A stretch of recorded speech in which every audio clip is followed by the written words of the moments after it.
Christoph hands a folder to Harold with the information of Grey Wolf. It contains candid photos of her, posing naked, wearing only gold jewelry with a panther next to her, in a Greek-like set, with white pillars and olives. Completely ridiculous. Harold. Very peculiar, huh? This is a very interesting case of a vampire who retired. She comes from an ancient bloodline, a Russian royal family. Her ancestors, all stars and famous military generals. She was a princess once, later queen of an empire. It was during these times when she met with a wandering vampire in one of her famous ballroom orgies. She was beaten, and they both ended the lives of all their guests. It was a carnage. Grey Wolf, back then Queen Anastasia III, is sitting at her throne next to the king. There is a gathering in the chamber. Some noblemen are present. There is some tribute being paid to the rulers. The queen sits at her throne with a dull and bored face. Her only interests are of the after dark endeavors that the rulers partake. There is a big orgy with 30 people, all high society individuals. There is extravagant food and naked servants pouring endless amount of wine to their guests. There is background music that seems to be very high-paced and euphoric. The place is illuminated by candles, setting a very seductive ambience. The queen sits at her throne, watching the mass of flesh in front of her, twisting and moving to the melodies. Men and women laugh as the music and wine set the mood to this exotic party. She is dressed in a very provocative outfit, revealing her breast and her long legs. It's definitely not a commonly used dress for that era. She has 3 men around her licking her feet and touching her naked skin while she drinks from her cup and rejoices herself. She kicks one of the men away, rises and grabs the other 2 and walks away with them. She walks into the center of the room where all the people are laying on the floor copulating and disappears between them. The queen is in the middle of the place, surrounded by flesh, and then while she's in her climax, she turns to see a handsome young man leaning on a pillar, covered in partial shadows. He looks at her and grins. She looks at him and gets mesmerized. He signals to her to go to him. Then his eyes shine for 1 second in a bright green light like a cat's eyes shining in the dark. She rises and walks towards him under his spell. Royal blood, guilt and ecstasy, my favorite. He grabs her by the neck and bites her. She emits a whisper of pleasure. The queen is taking a bath. She is being assisted by 2 young female servants. As she lays in the bathtub, there is an invisible force lurking. We see the queen down below taking her bath. We float in the ceiling, then move inhumanly fast towards the corner of the room. The queen slowly jumps out as if she's felt danger closing in. She stares attentively. We move into another angle and closer to her. The queen moves her head towards that direction violently. She then sees the water turning into blood, and before she jumps out of the water, a shadow figure with demonic face appears next to her. She screams and jumps out of the bathtub. What is that? What is it, my queen? The water. Blood? Shadow. What blood, my queen? Where? There! See? The water has turned its natural color again. Her hallucination has stopped. But how? What is this sorcery? God!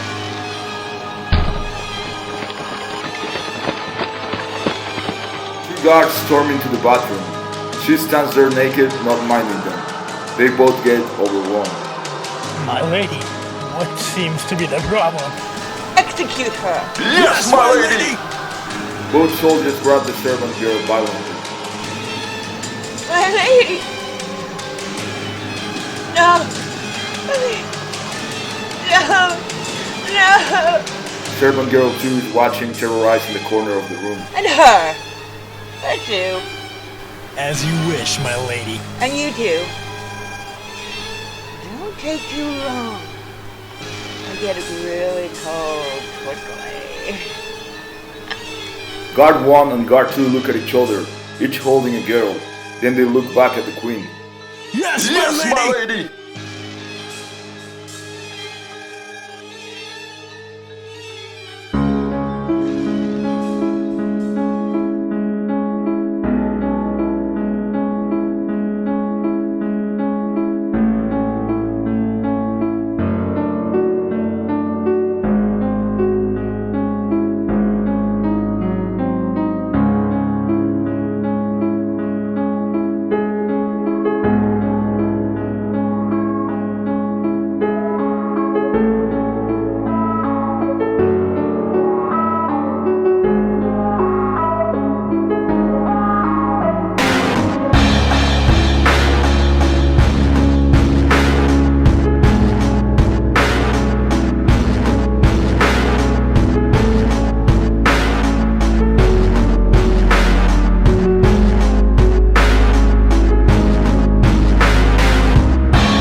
My friends, I have found my diary and want to bring to you our story.